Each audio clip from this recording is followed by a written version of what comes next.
সকাল সকাল আজকেও কিচেন থেকে ভিডিওটা শুরু করছি। তোমরা হয়তো ভাববে দিদিভাই প্রতিদিনই কিচেন থেকে ভিডিও করছে, কী আর করা যাবে। মেয়েদের তো সকাল থেকেই শুরু হয় রান্নাঘরে দিন।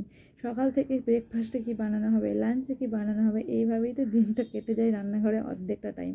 তো সকালে তো ঝাল সুজি বানানো হয়েছিল, এখন এদিকে ভাত হয়েছে আর এদিকে পালং শাক হচ্ছে আর এদিকে চিকেন হবে আজকে। অনেক দিন পর ইচ্ছা হলো চিকেন খেতে, তো বরকে বলেছিলাম, সে নিয়ে এসেছে। আর আমি আর বর একটু রেডি হয়ে গিয়েছিলাম একটু কাজে, তো সেখানে যাওয়ার জন্য আমি রেডিও হয়ে নিয়েছিলাম। অর্ধেকটা টাইম আর প্রত্যেকটা দিন সকাল থেকে শুরু হয় যে কি হবে আজ ব্রেকফাস্টে, এই জিনিসটা এত বিরক্ত লাগে, যদি মনে হয় কেউ বলে দেয় সব থেকে বেশি ভালো লাগে। জানি না তোমাদের সঙ্গে এটা হয় নাকি, তবে আমার সঙ্গে এটা খুবই হয়।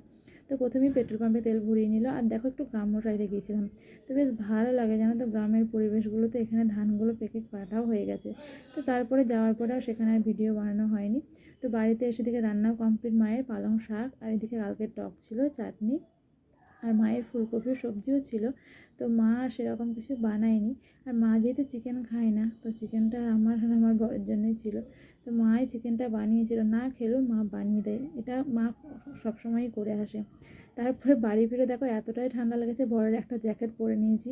আমার না হঠাৎ হঠাৎ কখন ঠান্ডা লাগে কখন গরম লাগে বলা মুশকিল। তারপরে সন্ধ্যাবেলায় চা খেয়ে এখানেই দিনটাকে শেষ করে দিয়েছিলাম। শরীরটা খুব একটা ভালো ছিল না, মনটাও ভালো ছিল না বলতেই পারো। তো সেই জন্য ভিডিওটাকে না বেশি বড় করিনি। আর সকাল সন্ধ্যা একটু চা হলে বেশ মনটা ভালো লাগে। তো কমেন্ট করে জানিও কারা লাল চা খেতে আর কারা দুধের চা খেতে ভালোবাসো। অবশ্য আমি দুধের চা কখনোই খাই না, আমার প্রবলেম হয়ে যায় দুধের চা খেলে। তো আমি এই লাল চা দিয়েই দিনটাকে শেষ করলাম। ভিডিওটা ভালো লাগলে লাইক করো, শেয়ার